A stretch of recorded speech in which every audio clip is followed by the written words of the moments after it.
Hello friends, welcome back to Study Mania. इस video में हम लोग बिहार पुलिस भर्ती 2025 के लिए ओपन टेस्ट कराया गया है, ऑल इंडिया ओपन टेस्ट।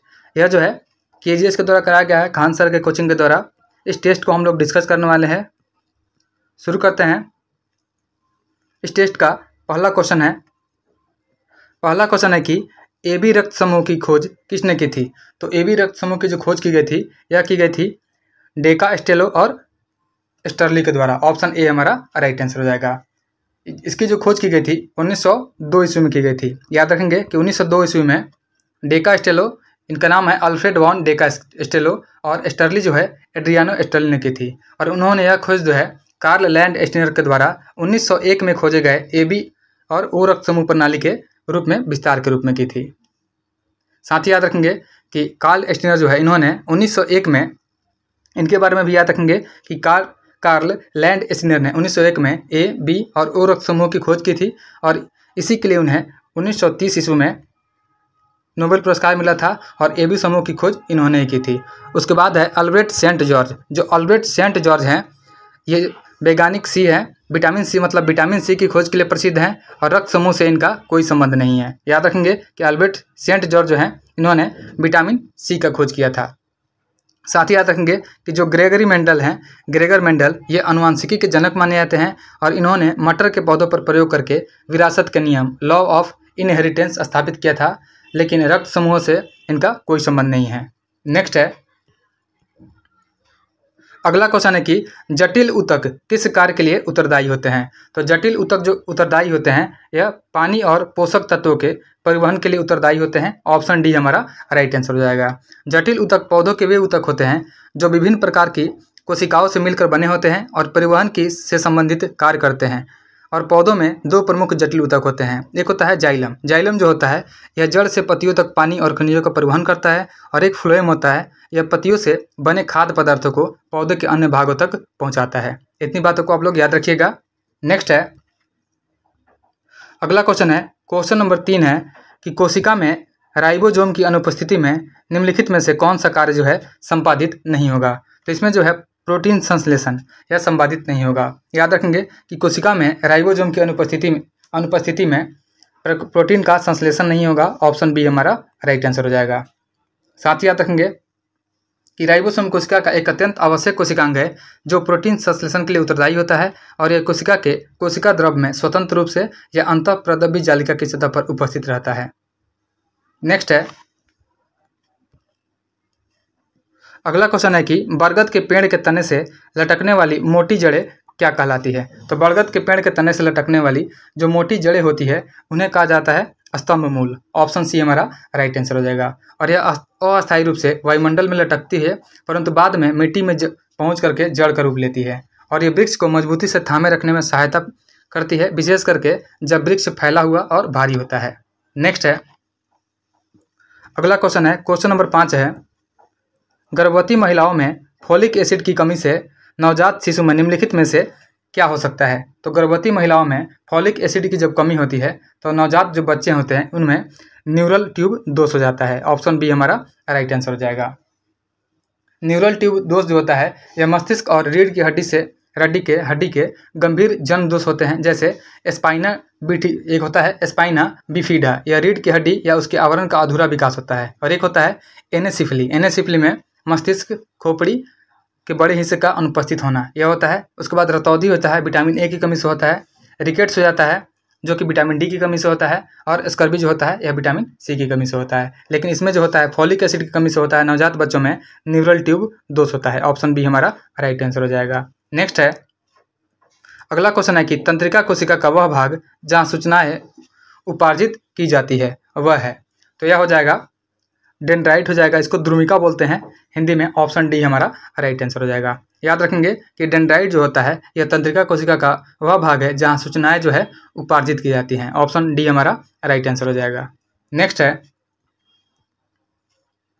अगला क्वेश्चन है कि लैंगिक जनन में युग्मकों में गुणसूत्रों की संख्या आधी क्यों होती है। तो इसमें गुणसूत्रों की संख्या आधी होने का जो कारण है, ताकि संतति में डीएनए की मात्रा पुनः संतुलित हो सके। ऑप्शन जो ए हो जाएगा हमारा राइट आंसर हो जाएगा। याद रखेंगे कि लैंगिक जन्म में 2 युग्मक, एक नर युग्मक और एक मादा युग्मक आपस में मिलकर के 9 गठित कोशिका बनाते हैं, और यदि दोनों युग्मक में पूर्ण संख्या में गुणसूत्र हो तो संतति में गुणसूत्रों की संख्या दोगुनी हो जाती है, और जो असंतुलन उत्पन्न करता है।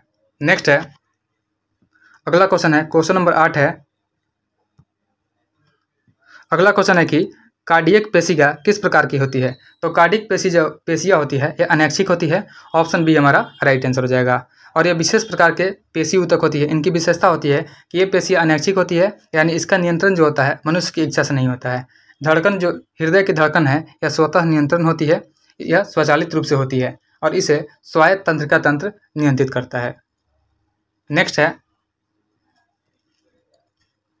अगला क्वेश्चन है कि आधुनिक विश्व में लोकतंत्र के विस्तार की शुरुआत किस ऐतिहासिक घटना से मानी जाती है? तो आधुनिक विश्व में लोकतंत्र के विस्तार की शुरुआत जो है यह मानी जाती है फ्रांसीसी क्रांति से। ऑप्शन डी हमारा राइट आंसर हो जाएगा। जो फ्रांसीसी क्रांति हुई थी, इसका शुरुआत हुआ था 1789 ईस्वी में। याद रखेंगे, फ्रांसीसी क्रांति का शुरुआत 1789 ईस्वी में हुआ था। उसके बाद एक हुआ था अमेरिकी क्रांति, अमेरिकी स्वतंत्रता संग्राम जो हुआ था, यह 1775 से लेकर के 1775 से लेकर के 1783 तक हुआ था, यह भी याद रखेंगे।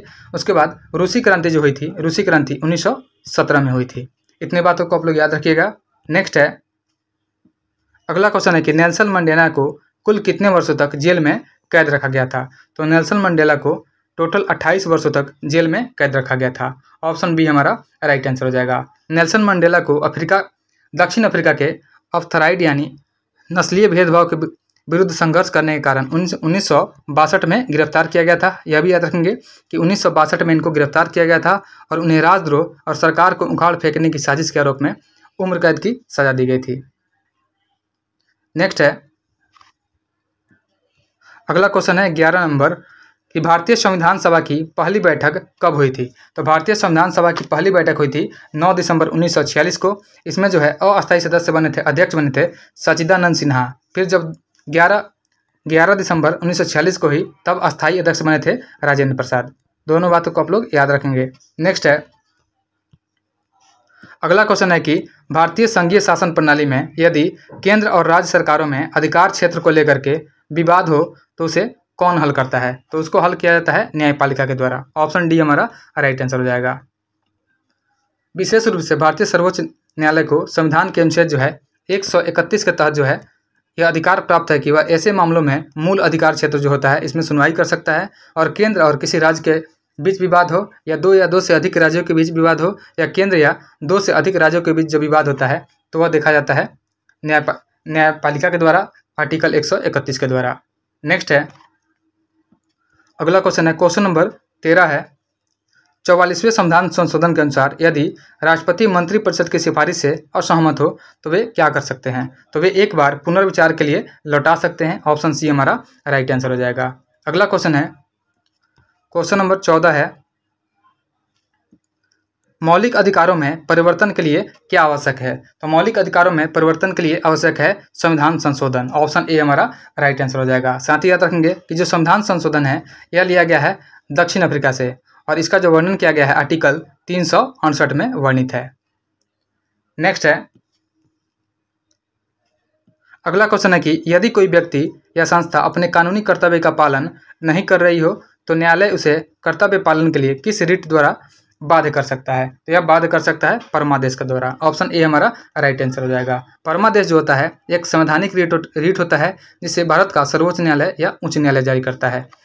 जो उच्च न्यायालय जारी करता है, उच्च न्यायालय आर्टिकल 226 के अकॉर्डिंग करता है, और जो सुप्रीम कोर्ट करता है, सुप्रीम कोर्ट जो है आर्टिकल 32 के तहत इसे जारी करता है। याद रखेंगे कि सुप्रीम कोर्ट के द्वारा जो है आर्टिकल 32 के द्वारा रीट को जारी किया जाता है, और हाई कोर्ट के द्वारा आर्टिकल 226 के द्वारा रीट को जारी किया जाता है। और रीट जो होते हैं यह 4 प्रकार के होते हैं।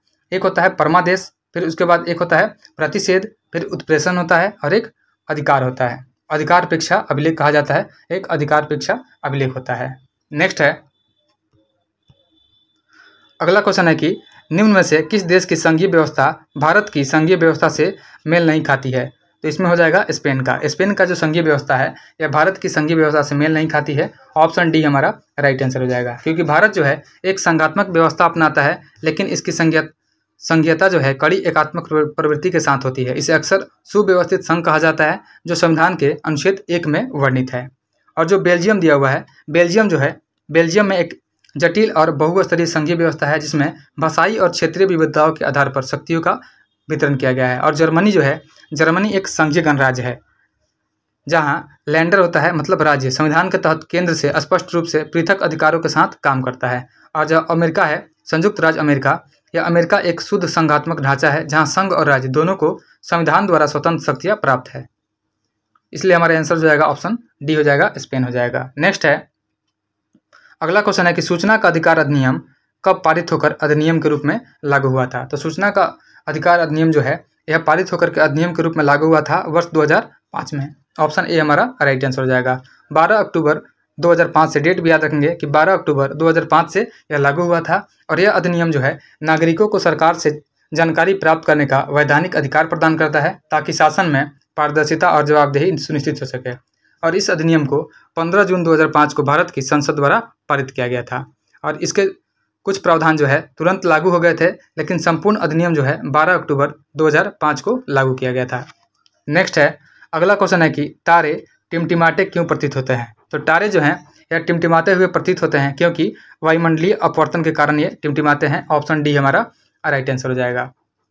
नेक्स्ट है, अगला क्वेश्चन है, क्वेश्चन नंबर 19 है, फ्लेमिंग के वाम हस्त नियम का उपयोग किसके लिए किया जाता है। तो फ्लेमिंग के जो बाएं हाथ के नियम का जो उपयोग किया जाता है, यह किया जाता है चालक पर लगने वाले बल की दिशा ज्ञात करने के लिए। ऑप्शन ए हमारा राइट आंसर हो जाएगा।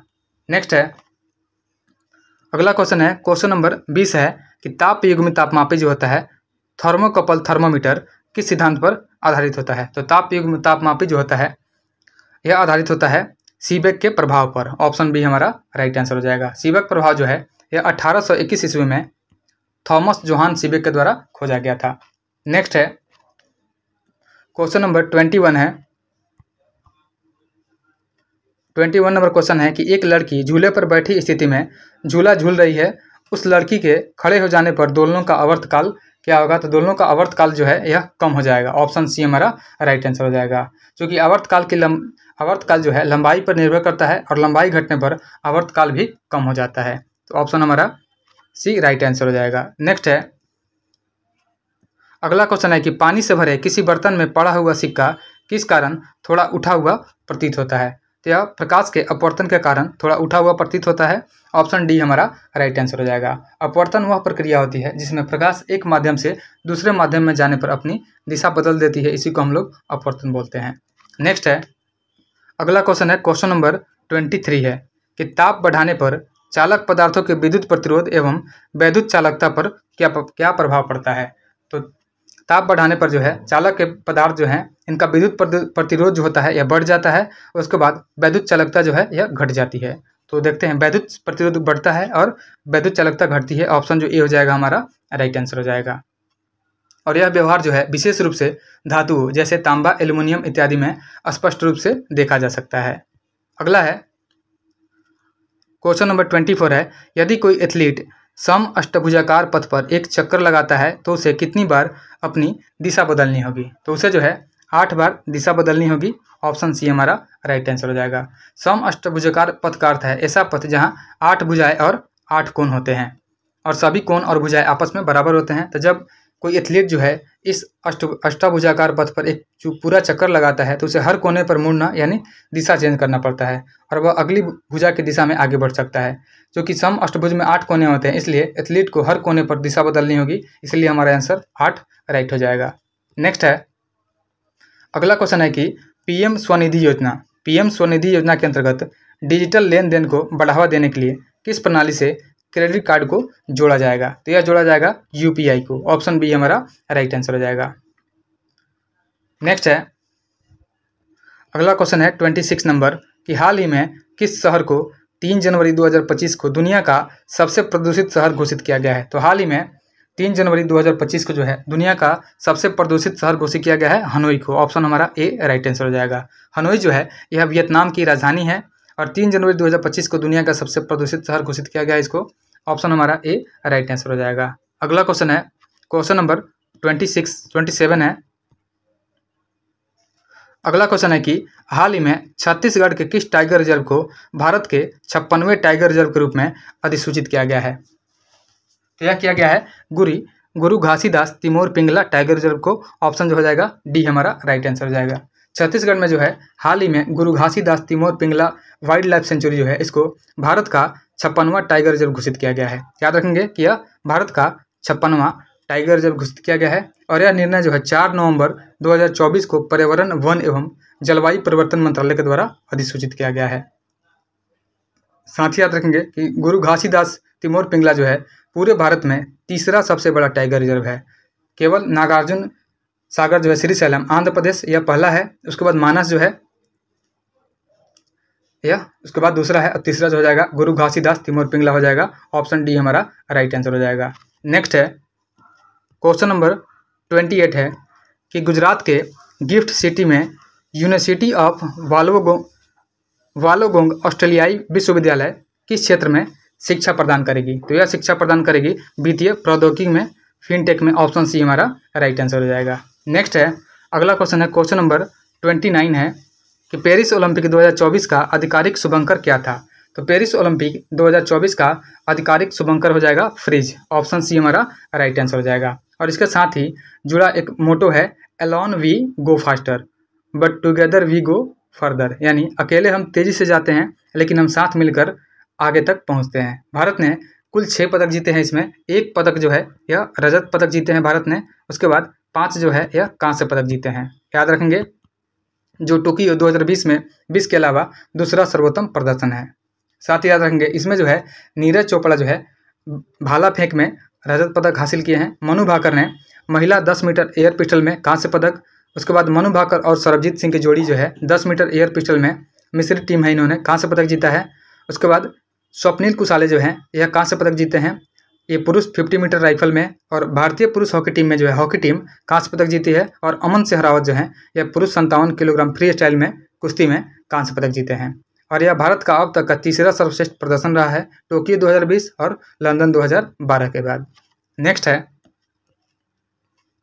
अगला क्वेश्चन है कि हाल ही में भारतीय रिजर्व बैंक आरबीआई ने यूपीआई के माध्यम से कर भुगतान की अधिकतम सीमा को कितना तक बढ़ा दिया है? तो यह बढ़ाया गया है 5 लाख तक। ऑप्शन डी हमारा राइट आंसर हो जाएगा। और यह सीमा जो है विशेष करके अस्पताल, शैक्षणिक संस्थानों, आईपीओ और आरबीआई रिटेल डायरेक्ट स्कीम जैसे उच्च मूल्य वाले लेन देन के लिए लागू होती है।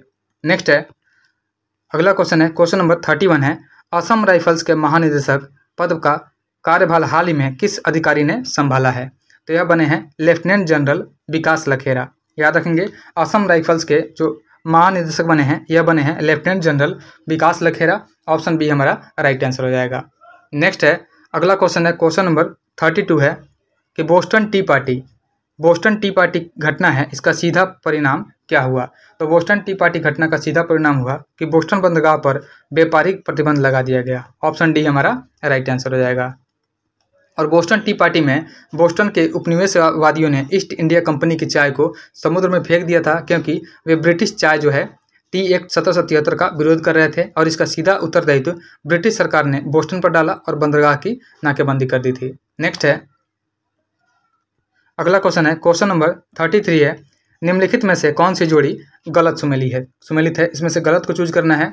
सबसे पहले दिया हुआ है वर्नाक्यूलर प्रेस एक्ट जो 1878 में आया था, यह बिल्कुल सही है। अगला है इंडियन आर्म्स एक्ट, तो इंडियन आर्म्स एक्ट जो आया था यह आया था 1779 में, यह भी सही है। उसके बाद है इल्बर्ट बिल आया था 1883 में, यह भी सही है। इंडियन प्रेस एक्ट यह 1905 में नहीं, यह आया था 1910 में, तो गलत हो जाएगा ऑप्शन डी हमारा आंसर हो जाएगा। इंडियन प्रेस एक्ट लागू हुआ था 1910 में लागू हुआ था। इससे ब्रिटिश भारत की सरकार ने प्रेस पर नियंत्रण बढ़ाने के उद्देश्य से लागू किया था और इसका कारण जो है बंगाल विभाजन 1905 के बाद बढ़ते क्रांतिकारी और राष्ट्रवादी विचारों को दबाना था। और 1910 के प्रेस एक्ट के तहत जो है सरकार को प्रेस को जब्त करने और समाचार पत्रों को प्रतिबंधित करने का अधिकार मिला था। जो वर्नाक्यूलर प्रेस एक्ट है यह 1878 में यह सही दिया हुआ है और आर्म्स एक्ट भी सही है और इल्बर्ट बिल भी सही है। नेक्स्ट है क्वेश्चन नंबर है 34 नंबर क्वेश्चन है कि रॉबस्पियर किस प्रकार की शासन प्रणाली का समर्थक था? तो जो रॉबस्पियर है यह प्रत्यक्ष प्रजातंत्र की शासन प्रणाली का समर्थक था। ऑप्शन ए हमारा राइट आंसर हो जाएगा। नेक्स्ट है अगला क्वेश्चन है, क्वेश्चन नंबर 35 है कि 1916 में भारतीय राष्ट्रीय कांग्रेस और मुस्लिम लीग के बीच क्या महत्वपूर्ण राजनीतिक समझौता हुआ था। तो इसमें समझौता हुआ था लखनऊ समझौता। याद रखेंगे, लखनऊ समझौता जो हुआ था यह 1916 में किया गया था। ऑप्शन ए हमारा राइट आंसर हो जाएगा। इसमें जो है भारतीय राष्ट्रीय कांग्रेस और मुस्लिम लीग के बीच महत्वपूर्ण राजनीतिक समझौता हुआ था, वह लखनऊ समझौता था। यह समझौता भारतीय स्वतंत्रता संग्राम के इतिहास में एक महत्वपूर्ण मोड़ था, क्योंकि पहली बार जो है कांग्रेस और मुस्लिम लीग ने एक साझा मंच पर आकर के ब्रिटिश सरकार से राजनीतिक अधिकारों की मांग किया था। और यह समझौता 1916 में लखनऊ में हुआ, जिसमें बाल गंगाधर तिलक, एनी बेसेंट, मोहम्मद अली जिन्ना जैसे प्रमुख नेताओं ने मुख्य भूमिका निभाई थी। नेक्स्ट है, अगला क्वेश्चन है, होम रूल आंदोलन भारत में किसके नेतृत्व में 1915 से 17 के दौरान शुरू किया गया था। तो होम रूल आंदोलन जो शुरू किया गया था यह बाल गंगाधर तिलक और एनी बेसेंट के नेतृत्व में शुरू किया गया था। ऑप्शन बी हमारा राइट आंसर हो जाएगा। बाल गंगाधर तिलक ने 1916 में पुणे और महाराष्ट्र में होम रूल की शुरुआत की थी, और एनी बेसेंट जो थियोसॉफिकल सोसाइटी की नेता थी, उन्होंने 1916 में मद्रास से होम रूल की शुरुआत की और बाद में पूरे दक्षिण भारत, उड़ीसा और मध्य भारत में इसका विस्तार भी किया था। नेक्स्ट है, क्वेश्चन नंबर 37 है कि वास्को डी गामा भारत में कहाँ पहुँचा था और किसने उसका स्वागत किया था। तो वास्को डी गामा जो पहुँचा था यह मालाबार तट पर पहुँचा था, केरला तट पर, और इसका स्वागत किया गया था जामोरिन के द्वारा। वहाँ का लोकल शासक था जामोरिन, इसके द्वारा उसका स्वागत किया गया। ऑप्शन सी हमारा राइट आंसर हो जाएगा। और यह पहुँचा था, डेट भी याद रखेंगे, 20 मई 1498 को। 20 मई 1498 को जो है वास्को डी गामा भारत पहुँचा था। नेक्स्ट है, अगला क्वेश्चन है, क्वेश्चन नंबर 38 है, निम्नलिखित में से कौन सा स्थल जो है हड़प्पा सभ्यता से संबंधित है जो वर्तमान पाकिस्तान में स्थित है। तो हो जाएगा मोहनजोदड़ो। मोहनजोदड़ो जो है यह सिंधु सभ्यता का सबसे बड़ा साइट है, और यह जो है पाकिस्तान में स्थित है। अगर क्वेश्चन पूछा जाए कि भारत में सिंधु सभ्यता का सबसे बड़ा स्थल कौन सा है, तो यह हो जाएगा राखीगढ़ी। लेकिन अगर पूर्ण रूप से पूछा जाए सिंधु सभ्यता का, तो वह मोहनजोदड़ो हो जाएगा। और लोथल जो है, लोथल गुजरात में है, यह बंदरगाह शहर है। उसके बाद राखीगढ़ी जो है, राखीगढ़ी हरियाणा में है। अब तक का भारत में अब तक का सबसे बड़ा हड़प्पा स्थल है। और कालीबंगन जो है, कालीबंगन राजस्थान में है, और ये खेतों में जुताई के निशान जो पहली बार मिले थे यह कालीबंगन में ही मिले थे। नेक्स्ट है, अगला क्वेश्चन है कि फांसीवाद की विचारधारा किस देश में और किसके नेतृत्व में लागू हुई थी। तो फांसीवाद की जो विचारधारा है यह लागू हुई थी इटली में, मुसोलिनी के द्वारा लागू हुई थी। ऑप्शन बी हमारा राइट आंसर हो जाएगा। फांसीवाद की विचारधारा है यह प्रथम विश्व युद्ध के बाद पहली बार इटली में विकसित हुई और लागू भी की गई, और इसके नेता थे बेनिटो मुसोलिनी। इसने 1922 में इटली में सत्ता प्राप्त की और फांसीवादी शासन प्रणाली की स्थापना भी की थी। नेक्स्ट है, अगला है क्वेश्चन नंबर 40 है कि जब अम्ल किसी धातु से अपक्रिया करता है तो मुख्य उत्पाद क्या बनते हैं। तो जब अम्ल किसी धातु से प्रक्रिया करता है तो मुख्य उत्पाद बनते हैं हाइड्रोजन गैस और लवण। ऑप्शन बी हमारा राइट आंसर हो जाएगा। नेक्स्ट है, अगला क्वेश्चन है, क्वेश्चन नंबर 41 है कि सांद्र अम्ल या क्षारक को जल में मिलाने पर यह प्रक्रिया होती है। तो सांद्र अम्ल या क्षारक को जल में मिलाने पर यह प्रक्रिया जो होती है यह ऊष्माक्षेपी होती है, यानी यह ऊष्मा को बाहर छोड़ती है। ऑप्शन ए हमारा राइट आंसर हो जाएगा। नेक्स्ट है, क्वेश्चन नंबर 42 है, शुष्क हाइड्रोक्लोरिक गैस जो है शुष्क लिटमस पत्र के रंग को क्यों नहीं बदलती है। तो इसके नहीं बदलने का कारण है क्योंकि इसमें हाइड्रोजन जो है, हाइड्रोजन आयन H+ नहीं होते हैं, यानी यह एसिडिक नहीं होती है। तो ऑप्शन सी हमारा राइट आंसर हो जाएगा। नेक्स्ट है, क्वेश्चन नंबर 43 है, इप्सम सॉल्ट जो होता है का रासायनिक सूत्र क्या है। तो इप्सम सॉल्ट का रासायनिक सूत्र जो होता है यह होता है MgSO4 × 7H2O। ऑप्शन डी हमारा राइट आंसर हो जाएगा। इसी को बोलते हैं मैग्नीशियम सल्फेट हेप्टाहाइड्रेट। याद रखेंगे, इसको बोला जाता है मैग्नीशियम सल्फेट हेप्टाहाइड्रेट, जिसका रासायनिक फॉर्मूला MgSO4 × 7H2O होता है। नेक्स्ट है, अगला क्वेश्चन है, क्वेश्चन नंबर 44 है, नाभिकीय रिएक्टर में न्यूट्रॉन नियंत्रक के रूप में निम्नलिखित में से किसका प्रयोग किया जाता है। तो नाभिकीय रिएक्टर में न्यूट्रॉन नियंत्रक के रूप में प्रयोग किया जाता है यह कैडमियम या बोरॉन होता है। ऑप्शन डी हमारा राइट आंसर हो जाएगा। नेक्स्ट है, अगला क्वेश्चन है कि तत्वों के भौतिक और रासायनिक गुण उनके परमाणु संख्या के आवर्त फलन होते हैं, और यह नियम जो है किस वैज्ञानिक ने प्रतिपादित किया था। तो यह प्रतिपादित किया गया था मोसले के द्वारा। ऑप्शन बी हमारा राइट आंसर हो जाएगा।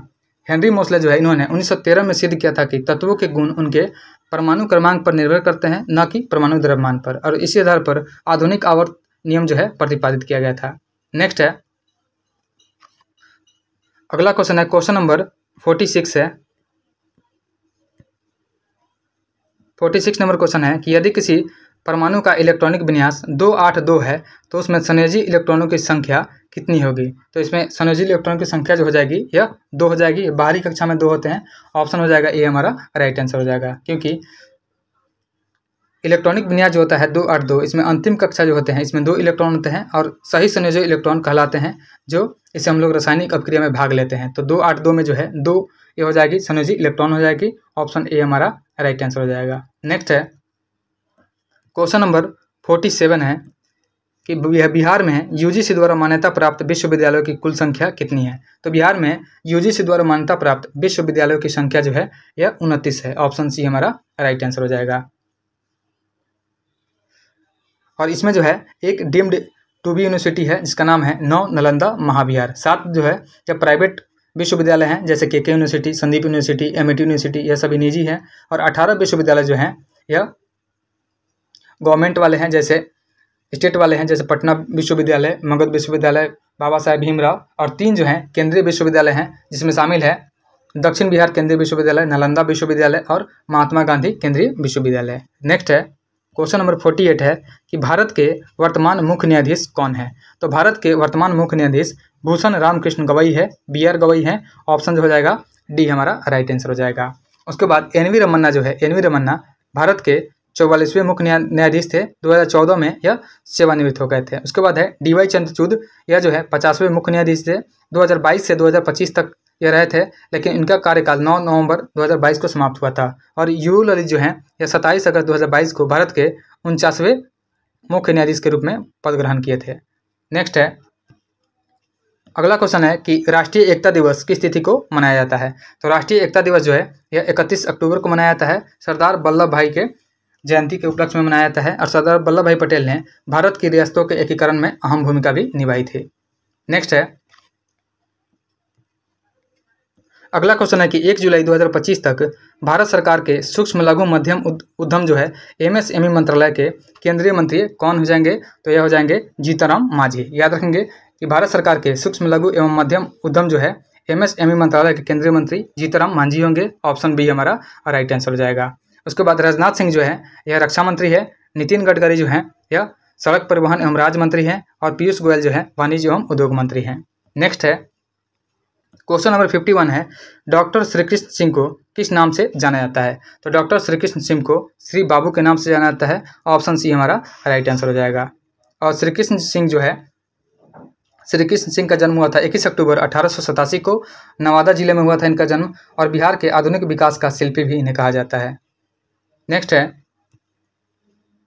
अगला क्वेश्चन है निम्नलिखित में से कौन सा देश जो है G20 समूह का सदस्य नहीं है। तो G20 समूह का सदस्य नाइजीरिया नहीं है, ऑप्शन ए हमारा राइट आंसर हो जाएगा। वर्तमान में जो है 19 देश जो हैं और 2 क्षेत्रीय निकाय यह G20 में शामिल है।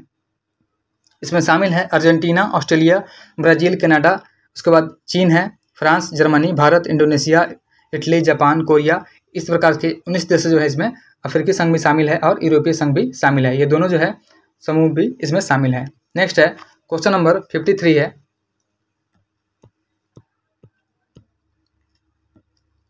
गोलघर पटना में स्थित विशाल अन्न भंडार का निर्माण ब्रिटिश सेना के लिए किसने करवाया था। तो यह करवाया गया था कैप्टन जॉन गॉस्टिन के द्वारा, ऑप्शन बी हमारा राइट आंसर हो जाएगा। और उसके निर्देशन में जो है 1786 में इसका निर्माण कार्य को पूरा किया गया था। और इसका उद्देश्य था भविष्य में अकाल जैसी स्थिति में अनाज का संग्रहण करना। नेक्स्ट है अगला क्वेश्चन है कि भूटान की राजधानी और मुद्रा क्रमशः क्या है। तो भूटान की राजधानी हो जाएगी थिम्पू और इसका मुद्रा हो जाएगा नेगुल्ट्रम, ऑप्शन डी हमारा राइट आंसर हो जाएगा। और भूटान जो है थिम्पू जो है भूटान का सबसे बड़ा शहर है और यह राजनीतिक, प्रशासनिक और सांस्कृतिक गतिविधियों का भी केंद्र है। नेक्स्ट है क्वेश्चन नंबर 55 है कि इसरो का मुख्यालय कहाँ स्थित है।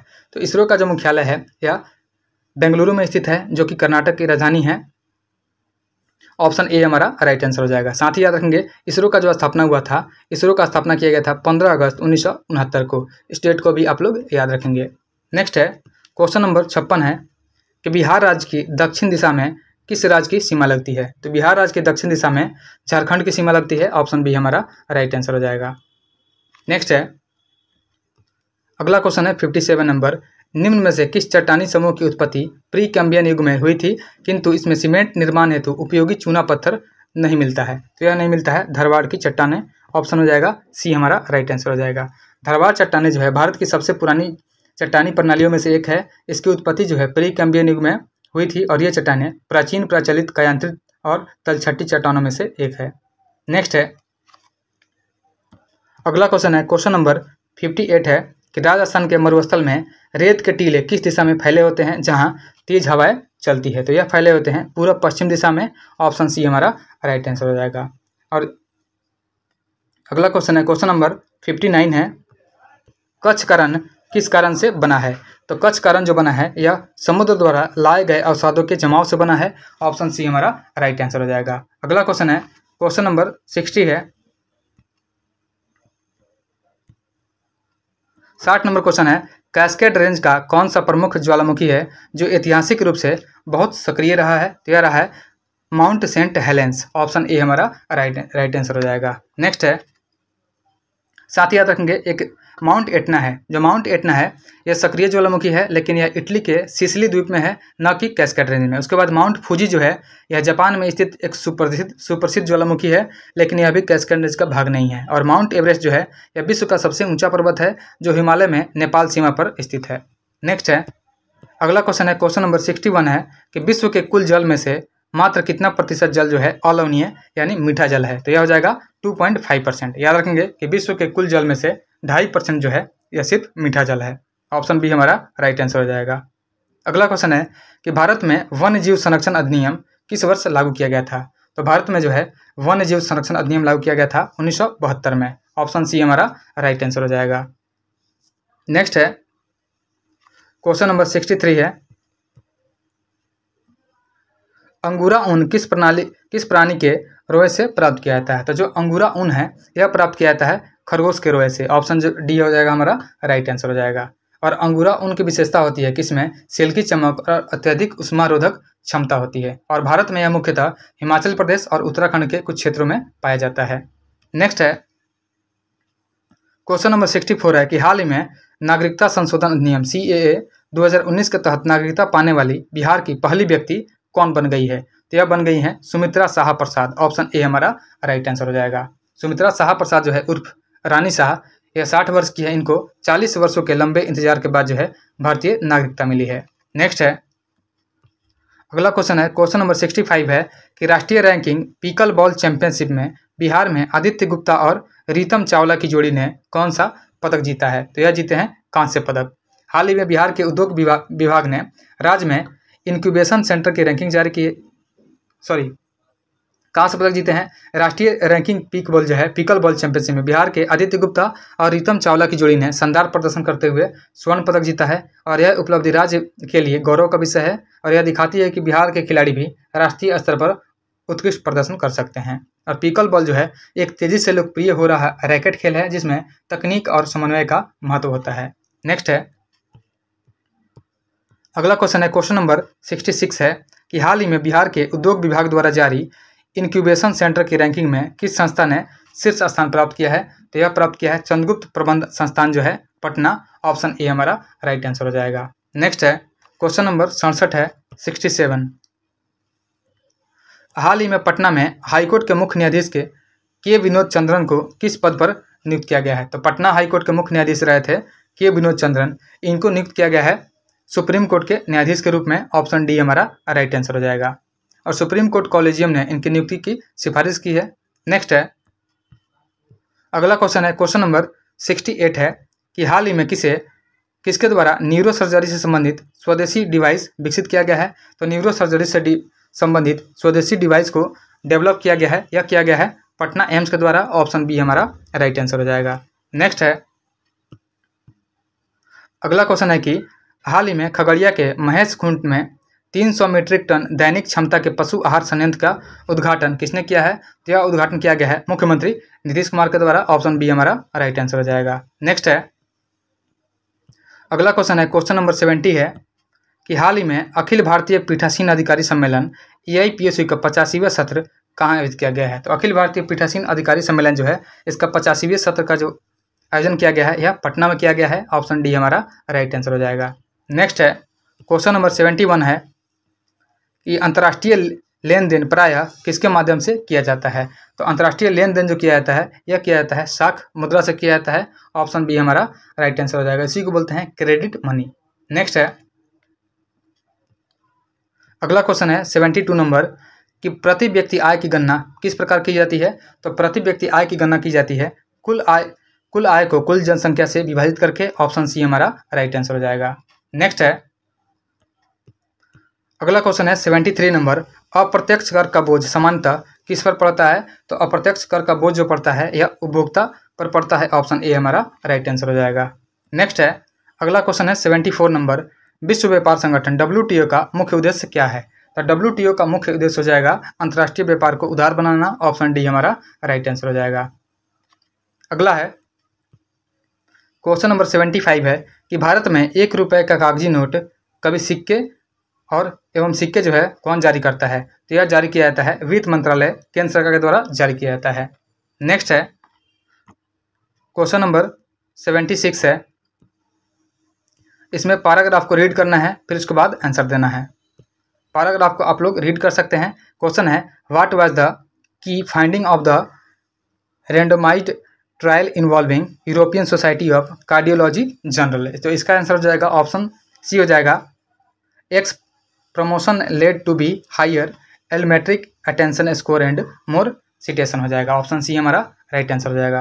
नेक्स्ट है आप लोग पैसेज पढ़िएगा तो आंसर पता चल जाएगा। नेक्स्ट है 77 का what was the purpose of the hashtag tweet the general study launch in 2021? Option इसका ए राइट आंसर हो जाएगा to evaluate the influence of X promotion on early impact indicators.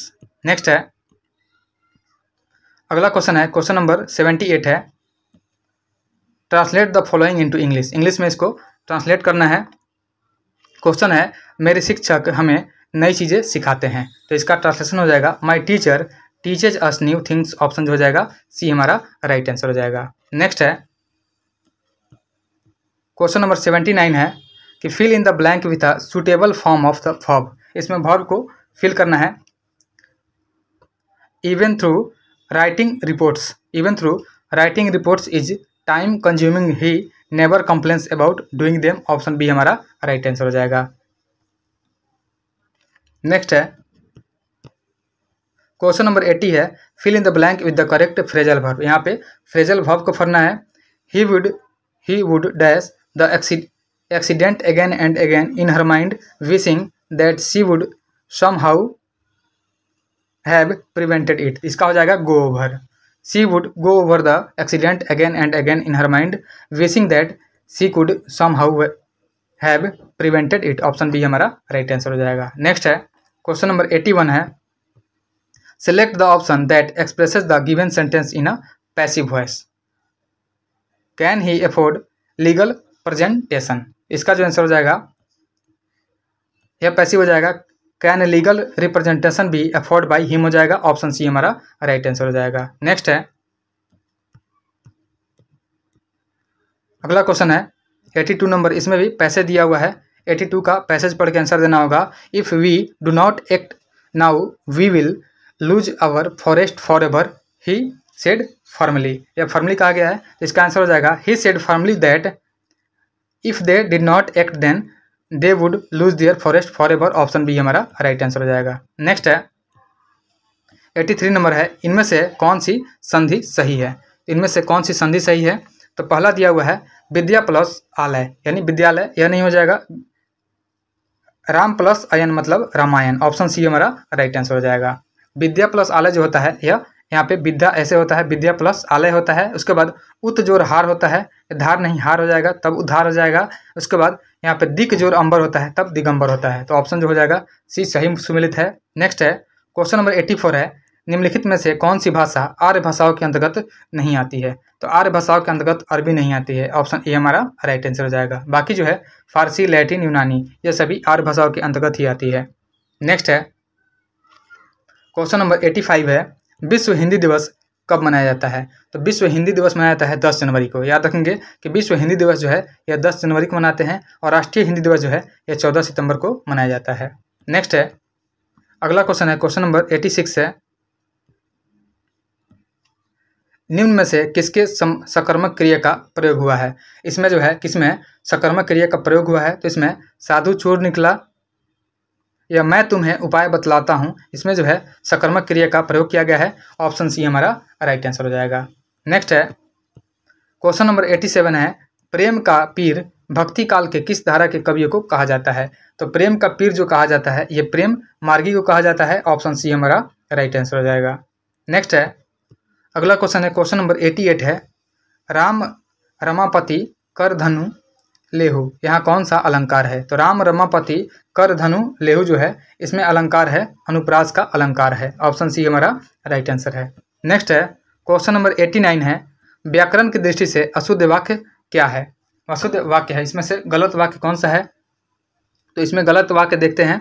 पहला है, विंध्याचल पर्वत भारत के मध्य में स्थित है, इसमें पर्वत शामिल है, तो विंध्याचल पर्वत का कहना पुनरुक्ति दोष है। यहाँ पे शुद्ध वाक्य होगा विंध्याचल भारत के मध्य में स्थित है। यहाँ पे विंध्याचल जो है पर्वत ही है, यहाँ पे पर्वत का यूज नहीं किया जाएगा। विंध्याचल भारत के मध्य में से यही गलत हो जाएगा। ऑप्शन ए हमारा राइट आंसर हो जाएगा। नेक्स्ट है अगला क्वेश्चन है कि विक्रमशिला विश्वविद्यालय किस विशेष अध्ययन के लिए प्रसिद्ध था। तो विक्रमशिला विश्वविद्यालय जो प्रसिद्ध था यह तंत्र विद्या और गूढ़ अध्ययन के लिए प्रसिद्ध था। ऑप्शन सी हमारा राइट आंसर हो जाएगा। नेक्स्ट है अगला क्वेश्चन है कि छायावाद को मधुचर्या किस आलोचक ने कहा है। तो छायावाद को मधुचर्या जो कहा गया है यह कहा गया है नंद दुलारे वाजपेयी के द्वारा। ऑप्शन सी हमारा राइट आंसर है। नेक्स्ट है अगला क्वेश्चन है, क्वेश्चन नंबर 92 है कि किस शब्द में गण का प्रयोग करके बहुवचन नहीं बनाया जा सकता है। तो यह जो हो जाएगा श्रोता, श्रोता में जो है गण का प्रयोग करके बहुवचन नहीं बनाया जाएगा। ऑप्शन सी हमारा आंसर हो जाएगा। गुरु जो है गुरु में गण लगाएंगे, यहाँ पे गण या गुरुजन हो सकता है। श्रोता का श्रोता गण हो जाएगा। नेता जो है नेता शब्द का बहुवचन रूप यहाँ पे गण प्रत्यय लगाकर, सॉरी इसका जो आंसर हो जाएगा नेता गण नहीं होता है। ऑप्शन हो जाएगा हमारा ए राइट आंसर हो जाएगा, क्योंकि नेता जो है यह बहुवचन रूप गण प्रत्यय लगाकर नहीं बनाया जाता है। नेता शब्द का बहुवचन नेता ही रहता है। तो ऑप्शन जो हो जाएगा ए हमारा राइट आंसर हो जाएगा। नेक्स्ट है आगे मैथ्स है। आंसर मैं बता देता हूँ, ऐसे सॉल्यूशन में आपको आंसर दिया जाएगा, आप लोग देख लीजिएगा। 93 का जो आंसर हो जाएगा ऑप्शन सी हो जाएगा। नेक्स्ट है क्वेश्चन नंबर 94 है, 94 का जो आंसर हो जाएगा 94 का ऑप्शन ए हो जाएगा। अगला क्वेश्चन है 95, 95 का जो आंसर हो जाएगा यह ऑप्शन डी हो जाएगा। नेक्स्ट है 96 नंबर, 96 का जो आंसर हो जाएगा ऑप्शन बी हो जाएगा। अगला क्वेश्चन है 97 नंबर, 97 का जो आंसर हो जाएगा यह ऑप्शन डी हो जाएगा। अगला क्वेश्चन है 98 नंबर, तो 98 का जो आंसर हो जाएगा यह ऑप्शन डी हो जाएगा। नेक्स्ट है 99 नंबर, 99 का हो जाएगा ऑप्शन बी हमारा आंसर हो जाएगा। उसके बाद लास्ट क्वेश्चन है 100 नंबर, यह भी मैथ्स ही है, इसका जो आंसर हो जाएगा ऑप्शन डी हो जाएगा। सॉल्यूशन आप लोग पीडीएफ में देख सकते हैं, या सॉल्यूशन के साथ पीडीएफ डाला जाएगा।